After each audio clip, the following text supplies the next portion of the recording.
Government House Leader Mark Holland is with me now. Minister, good of you to make the time. Absolutely. Good to see you, Wyatt.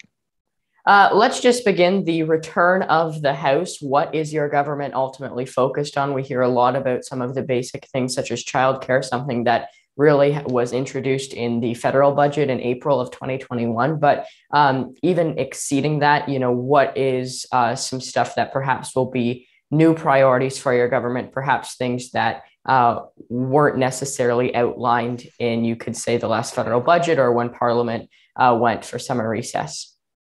Sure. Well, thanks, Wyatt. The first thing out of the gate is going to be focus on affordability. So there's a couple of different pieces to that. We introduced two pieces of legislation. One is to help folks out by increasing the GST tax credit by $500, and that is the targeted amount of money that's going to go to those that need it the most. It's income tested.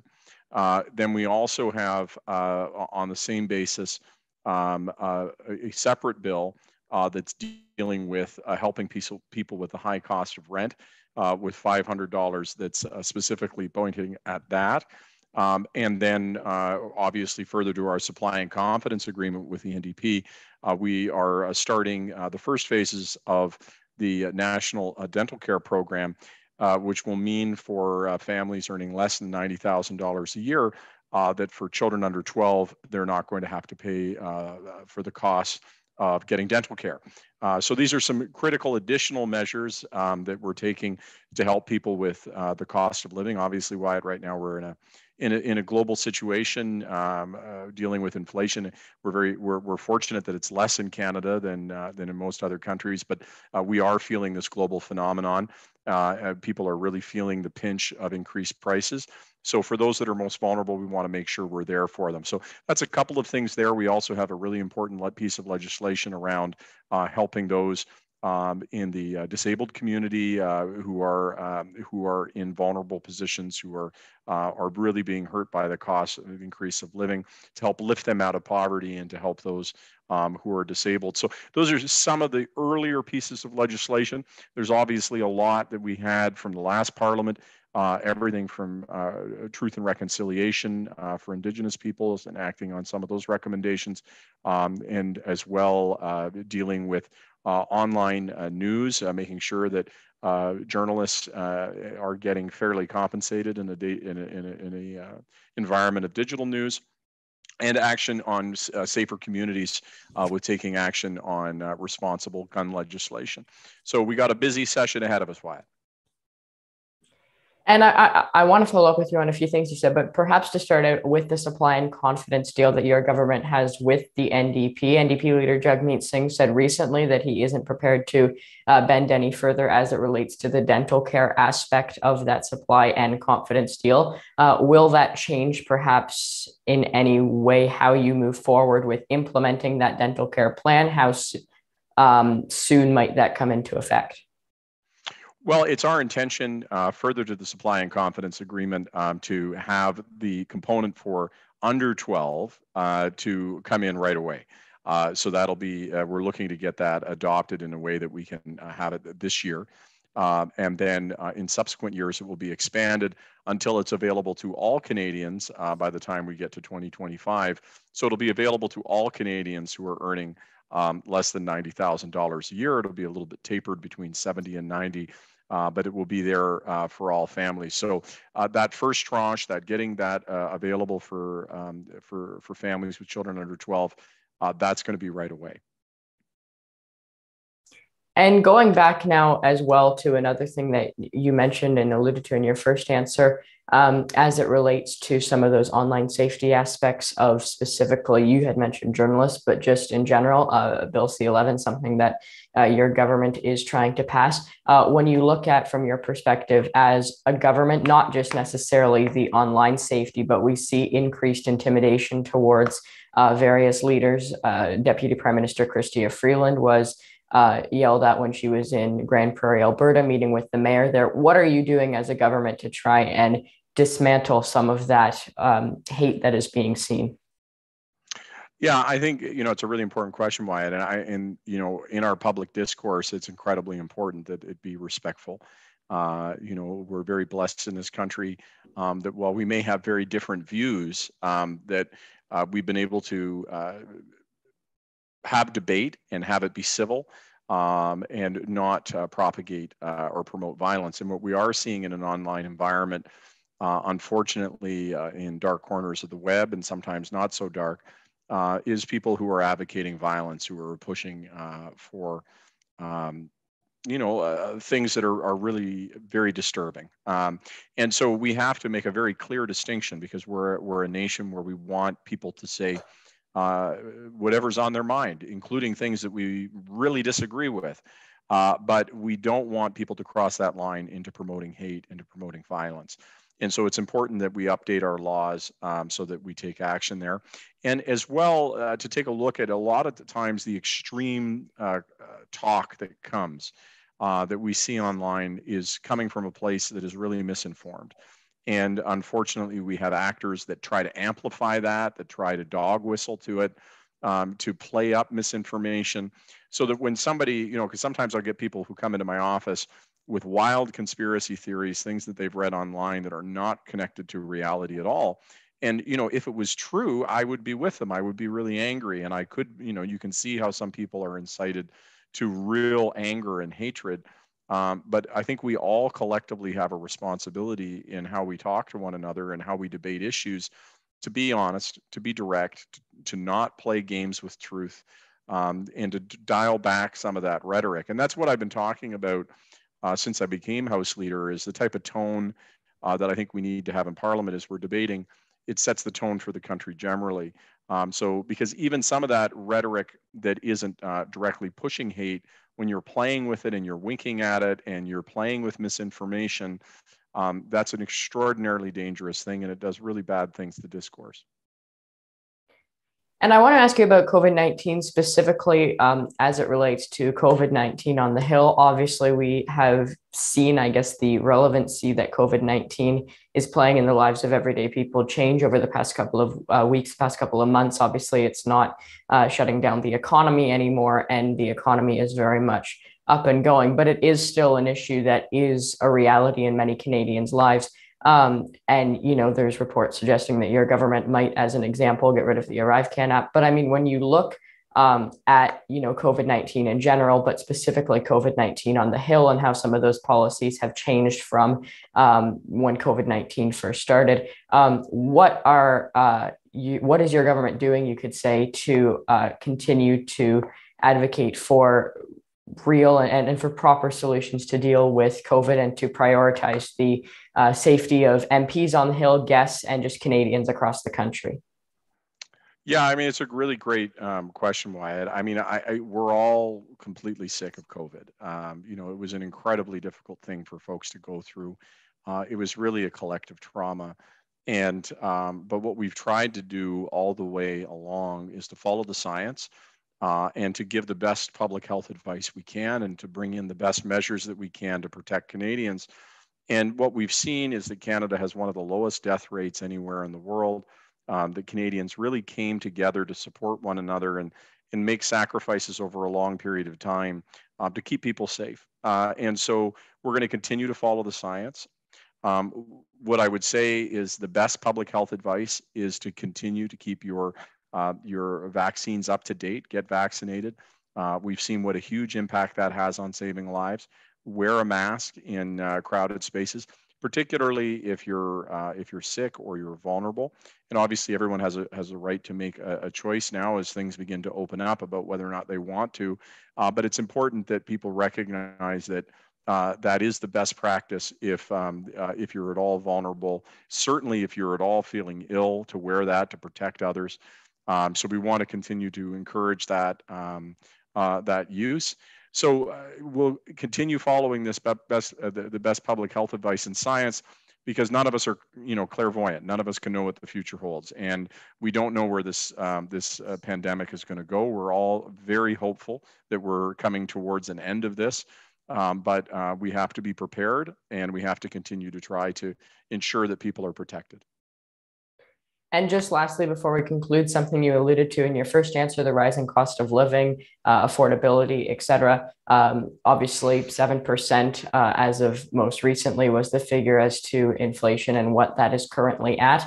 Obviously, this has, been something that the various parties in the House of Commons have been talking about. That seems to be the biggest issue that the opposition seems to be talking about now, and even your government seems to be talking about it a lot as well.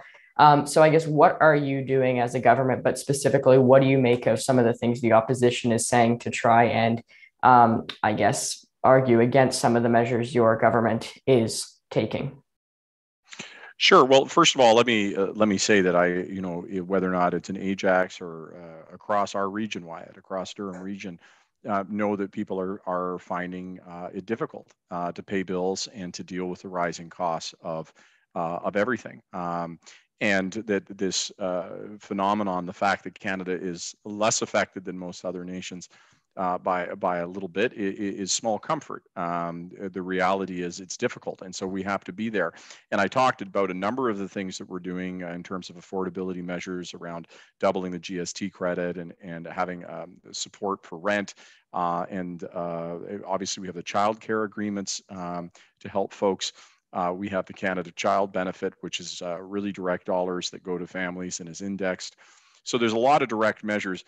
I think the problem that I have with the opposition is that on the one hand, they say, well, you shouldn't be doing anything because you don't want to contribute to inflation. But then they're not really saying whether or not they're for these supports for vulnerable peoples.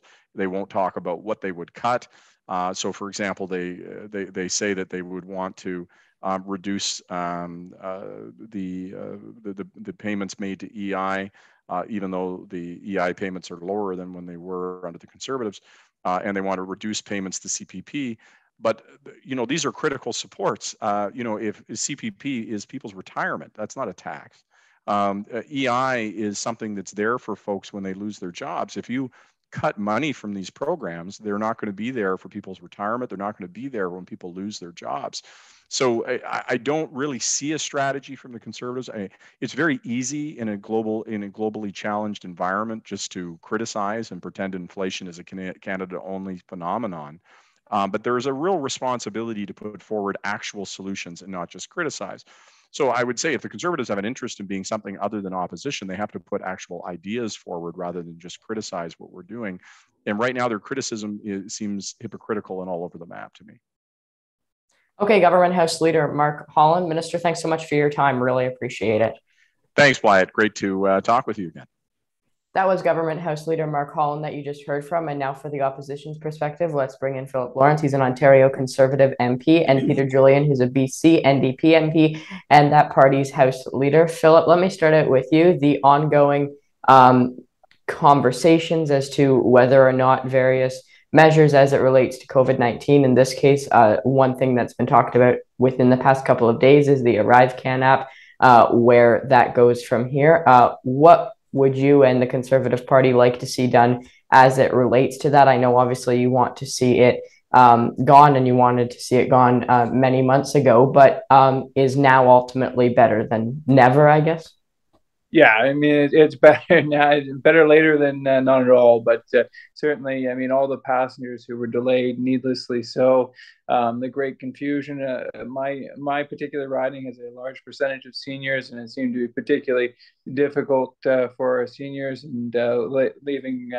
And I have young children too, so I'm very I can't like sitting in line for hours and hours and hours is bad enough for an adult. But if you're a vulnerable population or you've got children, my goodness, that's a special type of torture that the Liberal government put us through. So it was needless aggravation. Once again, this government is tired and incompetent and continues to show it. Even my categories.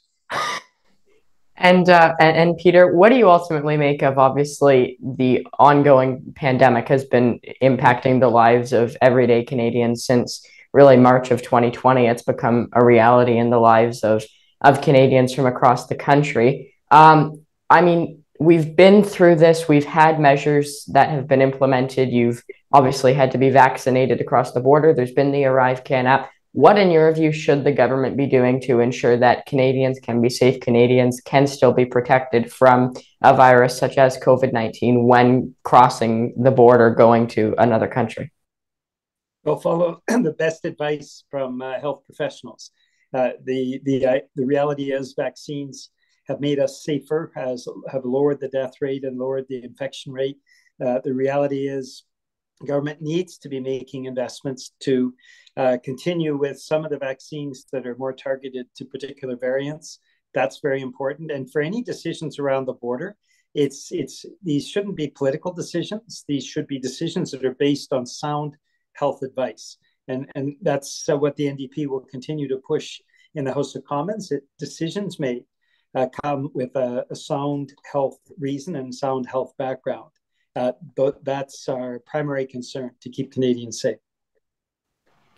And Phil, obviously, that's one important story, COVID, arrive can, et cetera. But also today, Pierre Poilievre and Justin Trudeau's first question period together. What do you ultimately make of how that transpired? Yeah, I mean, what I get back to are the people of Northumberland, Peterborough South, and they are very much struggling with the inflation crisis. And regardless of the questions being asked or not being answered in the House of Commons, that's where I start and begin every day. And it just appeared this government doesn't have any answers, right? It is clear, it is crystal clear that an incredibly loose monetary policy also with the government over expenditures on non-COVID related matters have driven up inflation. And this government solution is just to print more money, more spending, which will create higher inflation, right? So their only solution is to make the problem worse, right? The best answer here is for government to get the heck of the way and let the private sector do their things and get Canada back. But this government won't do it, and that's why we need to change. Wyatt?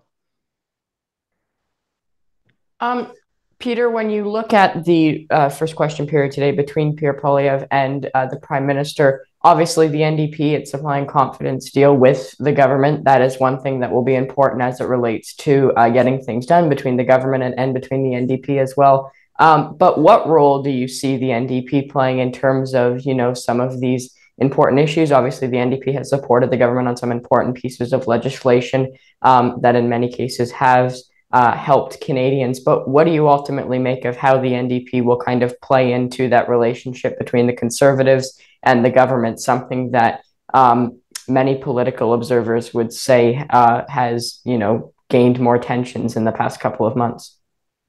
Well, first off, the NDP pushes the government to do the right thing. And so it's not supporting the government. We're forcing the government to actually put into place things like dental care, supports for renters, the GST tax credit, that rebate will be an average of $500 benefit for about 12 million Canadians. All of those things, the NDP and Jagmeet Singh have been pushing hard on. In a minority parliament, that's the leverage that we have. Now, how do Canadians react? Well, we saw a Nanos poll yesterday that indicated a three-way race.